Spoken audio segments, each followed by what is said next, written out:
How's it going, everybody? Welcome back to another SDF Bros podcast. Carlos, we had a very busy weekend. We went to the Padres, Yes, sir. went to SDFC.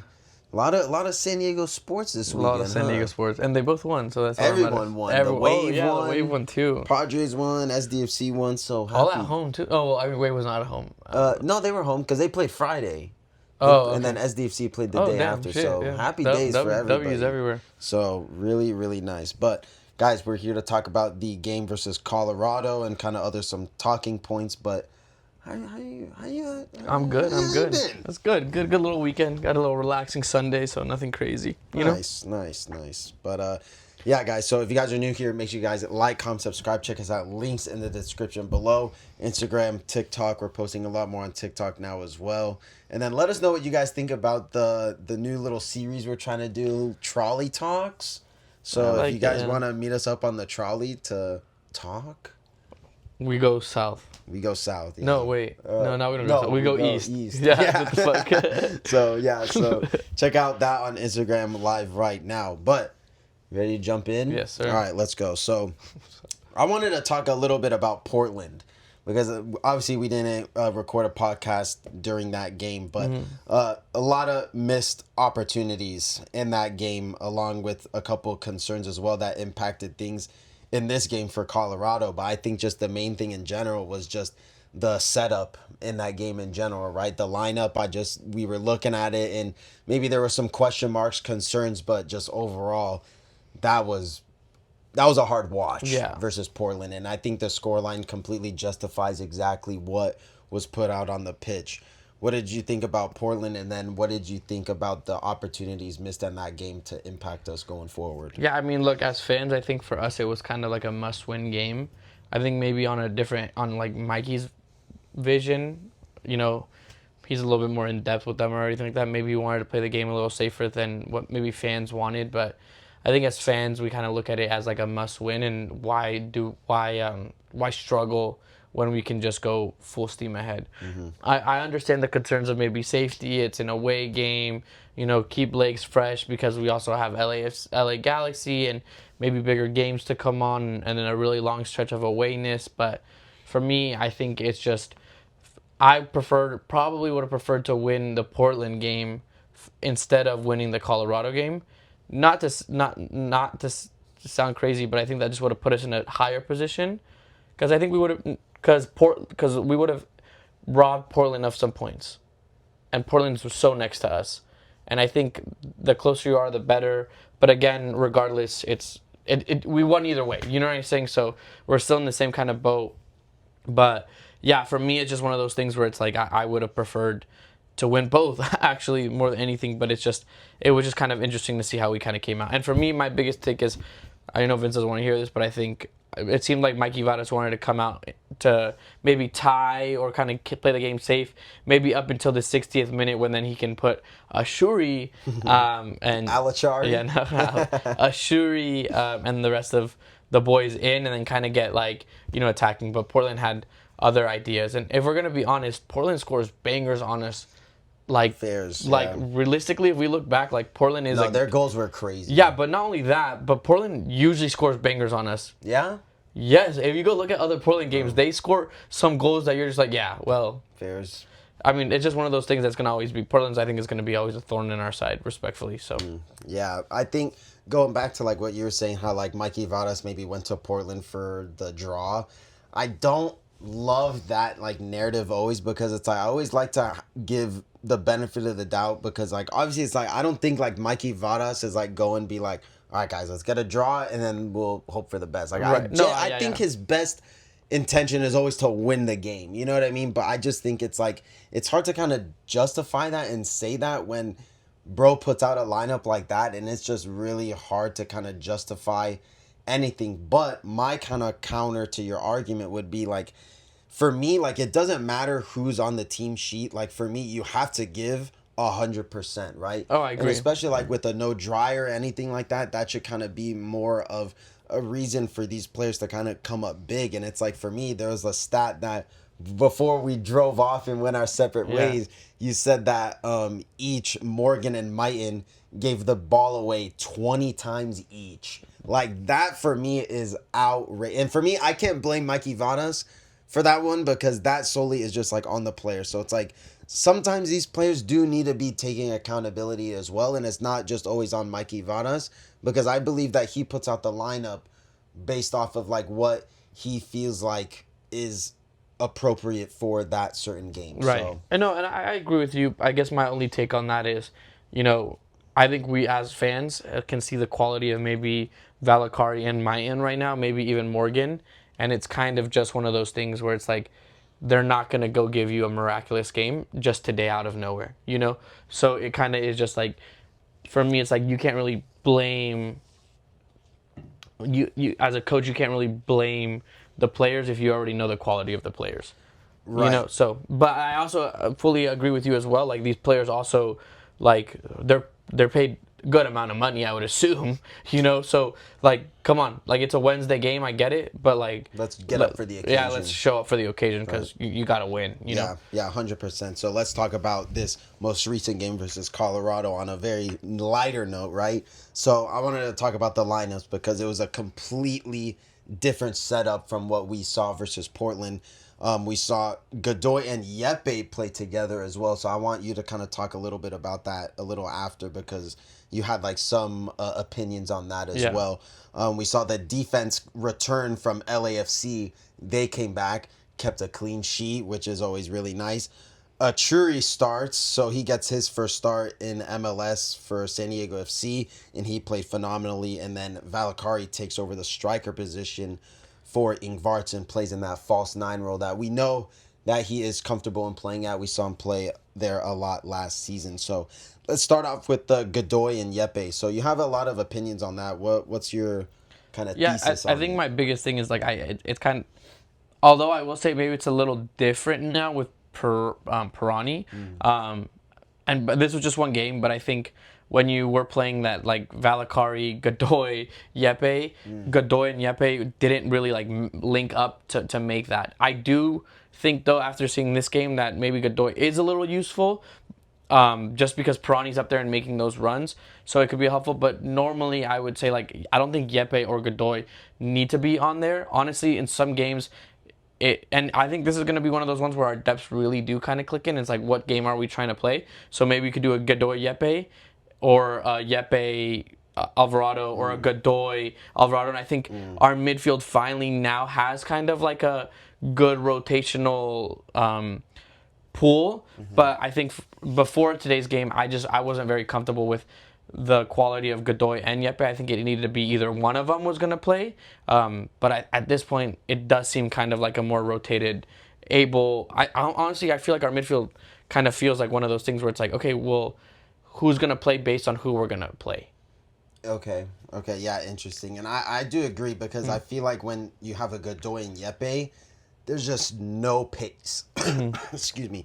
There's just no pace like in that midfield, so it does kind of raise some concerns is when you do play kind of a team who's maybe a little bit quicker in transition, that duo is going to be really exploited a lot. But then that's where I feel like maybe you throw in an Alvarado versus a Godoy. So I don't know, maybe it just kind of depends on how you were saying. Yeah, but no, and I think today like we could have gotten exposed as well. And I think honestly if Valakari was playing Pirani's position, we would have gotten exposed as mid. But the fact is like I think Pirani is so good at going up and down as well and playing to his ability at this point that it's that Godoy and Yepe don't have to do as much as maybe that they were doing with Valakari. So I think it makes up for the maybe lack of pace with Pirani there. And then this way Yepe and Godoy can kind of like it's almost like we play like a 4-2-2. So you go like 4-2-2-2. Right. You know what I mean? So I feel like that's kind of like what this lineup kind of looked like. But maybe not like 4-2-2-2, but like there's like a little spine in the middle of like Valakari and Pirani right there, and then Achuri and Dreyer were right there. So I don't know. I think it is still a 4-2-2 maybe, like in like a game scenario, right? But overall, like I don't know. I feel like Alvarado though has put in a lot of really big performances in big games. So it's like I feel like when you bench him, I feel like it's like you're not like keeping that like consistency, and I feel like it could maybe hinder his form going forward? I don't know. What do you think? No, I kind of agree with you as well, but I think it's also going to be one, like I said, going forward. Like, I mean, against LA Galaxy, we need to put Alvarado in. Yeah, I think that's without like a question, that's no a full question. like fast-paced game. That's like one of the first names on the team sheet. Yeah, of course. That I fully agree with that. But I also think like a game against Colorado today where maybe he wanted to play, I wouldn't say a little bit safe, but a little bit more cautious because now we're seeing Valakari in that false nine.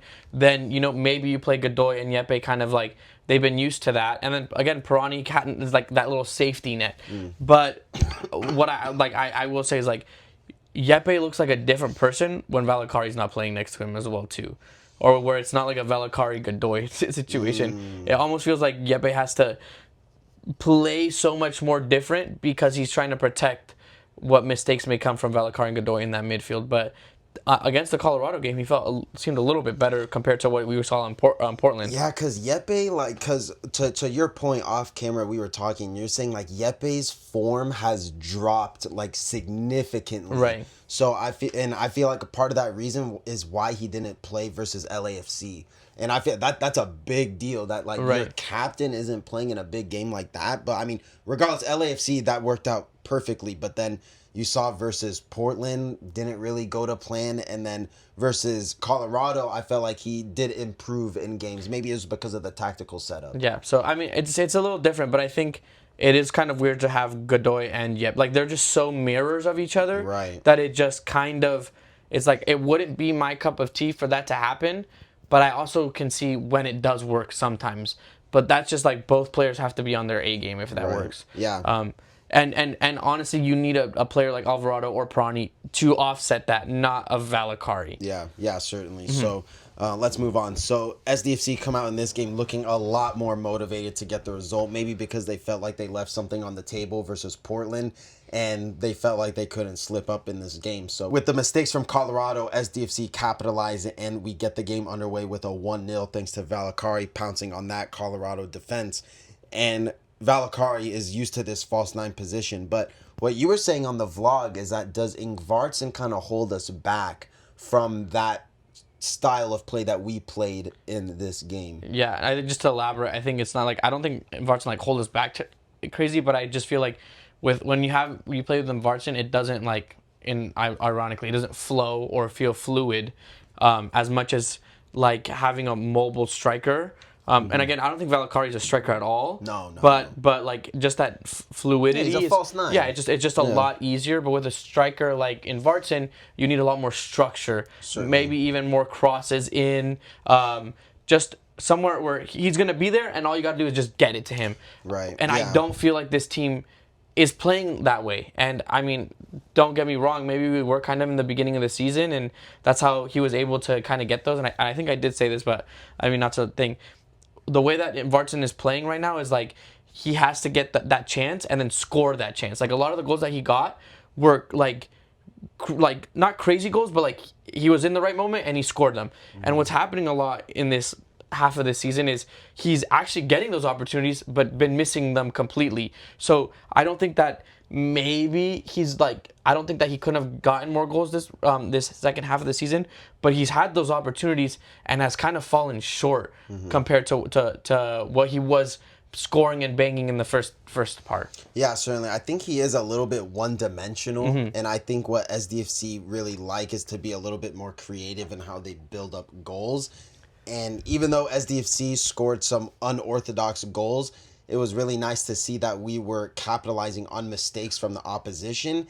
And I don't know, does Ingvartson kind of make that extra play that Valakari did? I don't know. Right. But I feel like Ingvartson is a little bit one-dimensional. And like how you were saying, he relies on his teammates to create for him. And maybe with the introduction of Achuri, maybe that is going to maybe spark something in Ingvartson's game to really get back to his old goal-scoring form. I don't know. And it could, but the way that I saw Ashuri and Dreyer playing was just kind of back to that Chucky style kind of fluidity that I enjoyed from San Diego FC, where it was kind of like we'll figure out, we'll kind of like go here, go there, and do that counterattack together. Not where it was like, again, like you said with Valakari, not with Ingvartson, where it's kind of like, just place it to me here, I'll be there, I'll score. And I again, maybe it's worked because we've had a lot of opportunities. Ingvartson has had a lot of opportunities the second half of the season where we've kind of put it in front of him, and he's kind of dropped the ball and missed.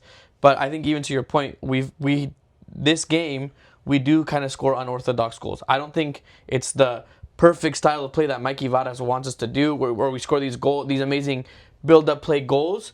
But what we do is capitalize on goals that I don't think we would have capitalized at the beginning of the season. I agree. Yeah, certainly, 100%. And speaking of another goal that we capitalize on mistakes, Achuri, he gets his name on the score sheet as well with a similar goal to Valakari, pouncing on the defensive mistakes from Colorado. And Achuri on the left, bro has been a revelation in this team. He's bringing exactly what we need on that left-hand side to be fully functioning, but we also have not only a reliable player, but a trustworthy player to create chances and make opportunities. And I feel like he was giving Colorado a lot of headaches going into that game. And even like prior to the Portland game as well, literally broke his ankles. Yeah. Bro got subbed out versus that Portland game. But regardless, Achuri has been sensational since he's been introduced. And I feel like this was a big question mark for a lot of players, is he going to be able to step up into that role? And I think there is a lot of positive signs for Achuri going forward. And I think, excuse me, and I think it's really exciting to kind of see where his game kind of develops and where does SDFC kind of go from here. What do you think about Achuri? Yeah, no, I think this is exactly what the fans were asking for. So there isn't like, I think one of the biggest question marks that we had, and I mean maybe even anger to management, Mikey Vadas, Tyler Keeps, was like, well, and I think it was my biggest take too, was kind of like why I was still kind of maybe frustrated, and like the whole Chucky situation and everything was just like, okay, well, we don't have a left wing still. Like, we're halfway through the season and you promised us somebody that wasn't. And maybe that was just a little bit of scaredness and looking at the glass half empty. Like, Ashuri's not going to come in and do anything like that. But my hat's off to Tyler Keeps. He does find a very good replacement for Chucky Lozano, and promises were made, promises were kept, honestly, respectfully, and it just took time for us to see that. But I think to go back, Pirani and him both are yeah, we'll get to Pirani later. Well, yeah, so I think Ashuri is just one of those players where, like, I mean, it's kind of hard for me to be mad at the team at this point, or the management in that sense, when they did go out of their way in this, which is all we asked for, was make sure that in this transfer market we get somebody that we can rely on that left wing. And we did. So, like, they held their end of the bargain. I think it's kind of our job now to kind of be like, okay, well, now cook. You know what I'm saying? Now let's kind of trust you a little bit more. Because they did do what they said they were going to do, and we got it. Maybe what have I liked? Maybe a striker. Yeah, whatever. But you do what you can do, and then we move forward. But I think he's a great addition to this. And, I mean, I can't wait. I can't wait to see more of him as he gets closer with the team as well. So... Yeah, no, definitely 100%. And you're kind of touching upon Pirani a little bit. He adds the third goal for SDFC, and we're talking about revelations, bro. This player has been one of the most exciting and most impactful players in the team this season. Like, in his very short SDFC cameos, history, everything like that, he's been one of the players that, like, I look at, and once he gets the ball, I'm like, I'm leaning in front of my chair to just see what he does, and you just look at the third goal. What's the nickname we're giving him? Il Mago? Omago. Omago. Pirani Omago. Omago. What is that? Magic the magician. Portuguese? The magician in Portuguese. There you go. So we're taking that. We're taking credit for that one. Pirani Omago. Omago. So, yeah. So talk about impactful players this season. His impact has just been not only so quick, but it's been phenomenal what he's been able to do in this team and really put like his stamp and put his style of play in this team. And it's just been so nice because he's bold, he's confident, and he's technical. And I think that's probably one of my favorite traits about Pirani, is just how technical on the ball he is. What do you think? No, I fully agree. I think, like you said, just a generational talent in MLS. I mean, like, and in MLS, as much as you can say, like, that's kind of what you want from a a center midfield, and kind of what we like really for me is what kind of like just been missing in this team. Respectfully, like you've been asking and saying, oh, we're gonna play this like right to dream style where we're passing like crazy, moving here, moving that. Yet you give me a midfield that on respectfully, where I was maybe a season ago saying De La Torre was playing, you know what I'm saying, to kind of like that level. But I also feel like he was maybe a little bit more fluid than these. I wouldn't say troncos, but like very like like wait, what? Tronco, it's like tree trunks, like, but they're not so tree funny. trunks, but just like very stiff players. That's so funny. There's like right. and so it's like, okay, so how are you asking like all this fluidity to happen when we're playing with these tree trunks? And that, I don't mean that in a bad way. They're just they're very solid midfielders. Right. And you finally get that like unlocking of what this team could be with Pirani, because he's just like so fluid. And I think one of my biggest things and what I continue to like about these teams is that we came in with such a rigid system. And again, I think Mikey Varas, I wouldn't say he's at fault for this, but it's just he's listening to the management. It's like, we're going to play this right to dream style, we're going to play this way, this way, this way. But what I really like from a lot of these players that have come in, especially like Pellegrino, I mean, I don't think, nothing to say, but like when he comes in, he's shooting the ball. Pirani's shooting the ball when he needs to shoot the ball. It's not like he got stuck in this right to dream style. He's going to play the way we need him to play, but you're going to shoot when you need to shoot. You're going to do an extra play that somebody would say like, oh, that's not the right to dream style. Right. But he has the instinct to still do that, and that's what is important. And I think what we need to have taken from this right to dream style is like, yes, we have a foundation, but you need to be a little bit creative out of it, and that's what you're getting from Pirani. So I continue to do that. Continue to keep giving the L's to everybody. Yeah, we need to find out if anyone in the comment section, what's like the significance behind this celebration? Like, is he just hold that, like you're just so shit. Yeah, you're just so shit. Just hold that. We need to. What's the message behind that? You guys, let me know. What is it? Mago or whatever. Mago, whatever. Pirani, the magician, but we want to say Brazilian. So if you're one of the Brazilian guys too, please let us know. Yeah, let us know if we're saying it right. But lastly, before we kind of move on to other topics. Clean sheet. Clean sheet is always nice to see, and the back four plus CJ in goal. This was the defense that I want to see versus LA Galaxy. No ifs, ands, or buts. Don't give me a Thorhalson. Don't give me a Sargent. Give me these lot in the back four, because not only that they've been super solid, but just you see the chemistry between the four of them, with Murphy kind of just slotting in, kind of just as a like a random character. Like, we didn't think that he was gonna be like this guy that really slots in this defense and kind of plays this style and really connects with these guys. But he's been honestly a breath of fresh air, because I think McVay was kind of getting to that point where he was kind of regressing a lot, right, compared to other games. But one player that's really impressed not only me but you've really had a lot of things to say about this player, Verhoeven. Verhoeven's performances in the last couple of games have been second to none. This is your time to shine. Yeah, no, I think just with Verhoeven, I think it's just kind of like the Luca Bombino situation. Just a young player who's come in, but you just fully see their maturity and kind of like want and fight to be on this team.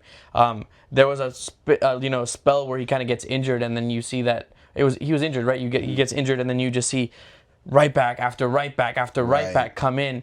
And I don't know if that sparked something in them. I don't know if that kind of was like, hey, you have to fight for what you need to do.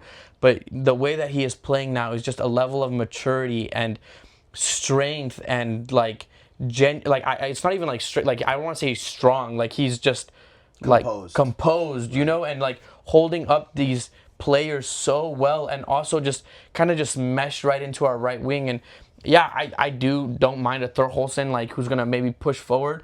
But I think Verhoeven also kind of gives us that in a very much more structured defensive way. Mm-hmm. And I mean, like I said, he is just, for me, he's one of those players that I think kind of like outside of Bombino, because I think Bombino was just going to be great no matter what. Mm-hmm. I think Duo was going to be great no matter what. But if we're going to be looking towards the next generation of players that are coming through STFC, I think Verhoeven might be one of the ones where you're kind of like, he was one of the first ones who we kind of got and we introduced and along with Alvarado, I think as well too. Yeah. And we introduced to this right to dream style, and they picked it up and they learned it, and look at them now because of it. Right. Because I don't think that they were super great. I don't think that they were the best players coming out of it.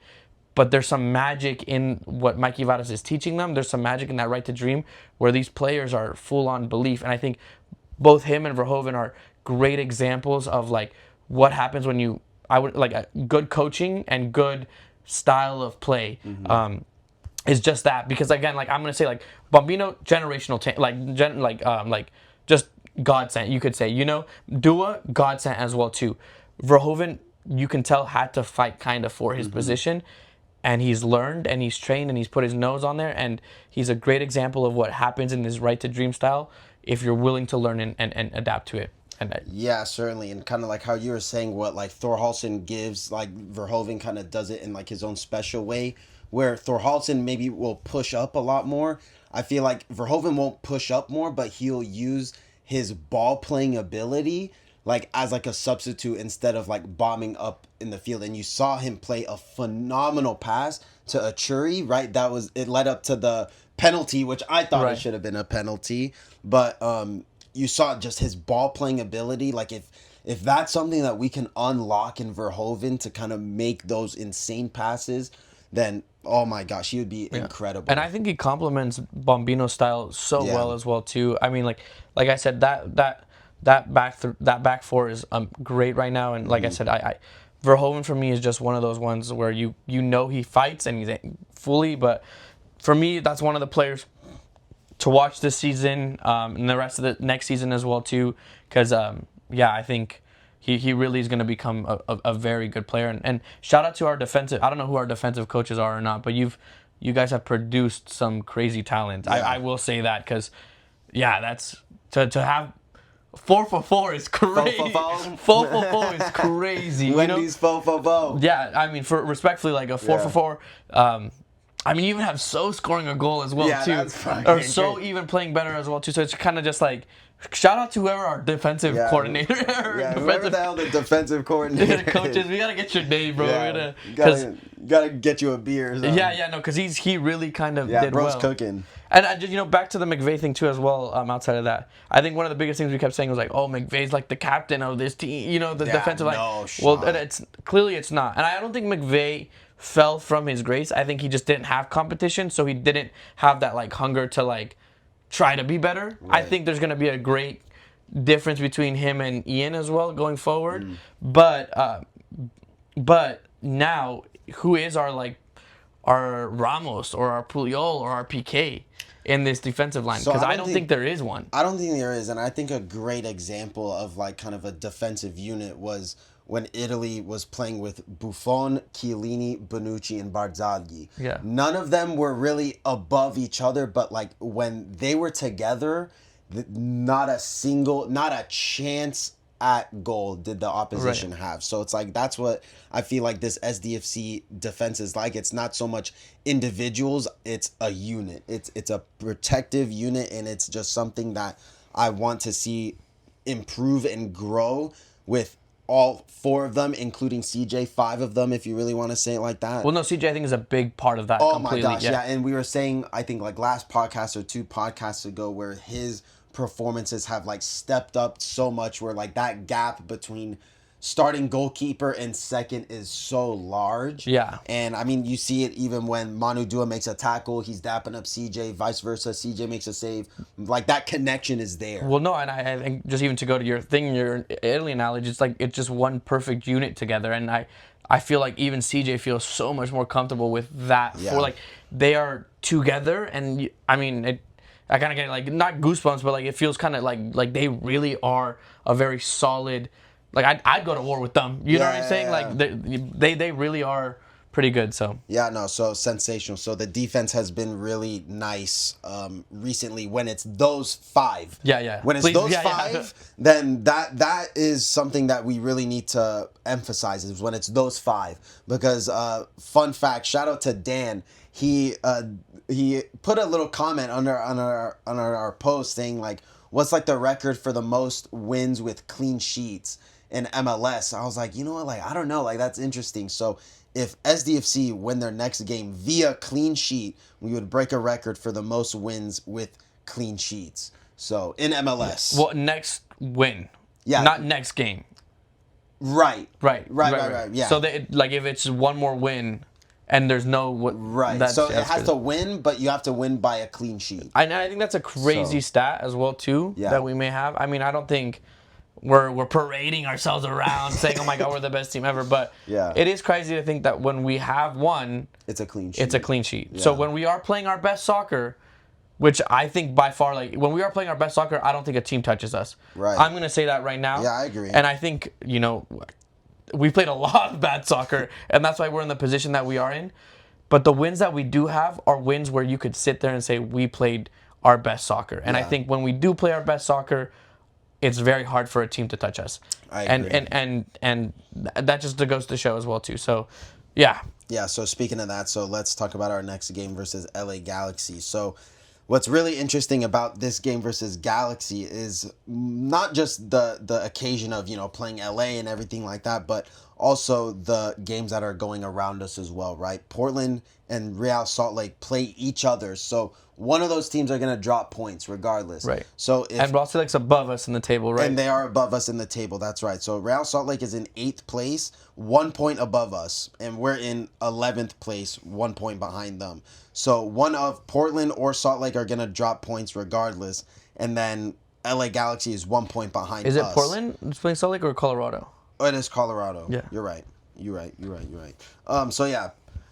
That's why I would have preferred winning against Portland. Right. So yeah, Salt Lake played Colorado. So one of those teams are going to drop points, and even then, both of them are still very close to us in the table. It still remains the same exact thing. So they're equal on points and everything like that. So that doesn't change whatsoever. But yeah, so this weekend is going to be super big, and a win here will 100% see us in playoff spot. 100% without a doubt. Just because of the just because of the Salt Colorado Lake, and Colorado, and then if we win, yes. So obviously, and then if one of Portland and Austin play against each other. Yeah, Portland and Austin play against each other, but regardless, one of Colorado and Real Salt Lake are gonna drop points, and that would see us go into that spot if we win. We have to win. So that's kind of what that kind of has to offer, but. Versus Galaxy, this is going to be a big game, and I feel like this game, more than anything, it feels way more emotional than the last times that we played them because of obvious reasons, right? Chucky and everything like that. Still don't know if he's able to play. I want to kind of look into that a little bit more this week to kind of see if that's confirmed or not, but regardless, I feel like this is going to be a big game, and I feel like if there's any time to beat Galaxy and to really make a statement, it's this weekend, without a doubt. What do you think? No, I agree. And just for those who don't know, there could be the reason we're saying we don't know if Chugi's playing or not is in Europe, usually there's a clause when you loan out a player that says this player can't play against their own team. And they just do that because it's like, I'm loaning you, I'm letting you have him. Why would we allow this player to come and play against us? Is this a clause that is in this contract? We don't know. It very well could be also because, I think maybe SDFC put that clause in the contract intentionally because we're playing LA Galaxy so quick. Soon, yeah. So but we don't know. Yeah, We don't know. Regardless, I don't think with or without him playing, it matters. Right. We still need to win this game. Yeah. We're not playing Chucky Lozano. We're playing LA Galaxy. Right. And San Diego FC is not worried about Chucky Lozano. Right. We're worried about San Diego FC. Mm-hmm. So, I mean, that's just the most important part of it. Of course, the narrative is going to be around everything about, Chucky this, Chucky that. But at the end of the day, we as fans should go into it looking at San Diego need to win this game against, one, it's because it's LA Galaxy. 100%. Two, because we need to get points on the table. And that's all that matters. Mm-hmm. Don't make it anything else other than that. I could give up right now what happens with Chucky or not, respectfully. Right. I just care that my team wins. Yeah, no, absolutely. I think you said it there best. Let's not play the occasion, let's play the game, right? So I think if we really capitalize and really understand kind of the gravity of that, then I think if we kind of go into this game with confidence, with structure, with discipline, then I think it should be no issues whatsoever. So Yeah, and I'm sure that, I mean, the players have something to prove. I think everybody has something to prove. So just keep a level head and go forward. I think it's going to definitely probably be a sold out game. oh yeah, without a doubt versus LA, like it has to be right. Yeah, And then the so whole Chucky narrative and everything like that. I will say just one thing: I do want to see a big game and a big performance from this man right here, because I feel like there's been a couple instances where Dreyer hasn't really stepped up to the plate. I feel like, even though he scored the winner versus LAFC, I'll tip my hat to him right there. But I think I want to see him really have his fingerprints over a game, and I really want to see him dictate a match. yeah, and I think for me, I'll defend him just a little bit, and I mean at a certain point we may not have to, but I think it's just like this season has been really tough on him, and he's had to play a different role than maybe we would have. But again, even then, Ashuri, when he was playing on that left side, it seems like we're really weird to just keep playing. Like, we're just so used to not playing that left side anymore that we're not. So maybe the sooner that we start kind of relying on Ashuri a little bit more, then Dreyer will be able to open up. But I do agree, though. It is kind of like, hey, Dreyer, it is kind of time to maybe step your game up a little bit more. And, I mean, we'll see. We'll see against LA Galaxy. I think this is one of those games where, I mean, it just means a lot, regardless of the whole Chucky situation or not. This is like a very important game for the future of this season. Right, yeah, absolutely. So, couldn't have said that better myself. But, guys, we're at the end of the show. Carlos, we're at the end of the show. You got anything to add, to say to the lovely people of San Diego? Yeah, man, just like I said, I can't wait for Saturday, and I think it's one of those important games where everybody just got to come out and support San Diego versus the occasion or whatever drama's happened or whatever anything's going on. It's time to fully focus and trust in Mikey Varas, trust in this team, and honestly, even if I don't know, I can't say that, but again, it's just like full support for this team as much as you can, fully be invested, and I think just stay classy, stay to the moment, because we just don't need more publicity of like us fighting LA Galaxy fans or anything like that. Let the players talk for themselves and let the scores play for themselves. Let's just be the most supportive fans that we can at this moment. Yeah, 100%. Couldn't have said that better myself. So, guys, we're at the end of the show. Thank you guys so much for tuning in. Make sure you guys like, comment, subscribe. Check us out. Links in the description below. Instagram, TikTok, all that jazz and whatnot. And, guys, thank you so much for tuning in, and we'll see you guys in the next video. Ciao, ragazzi.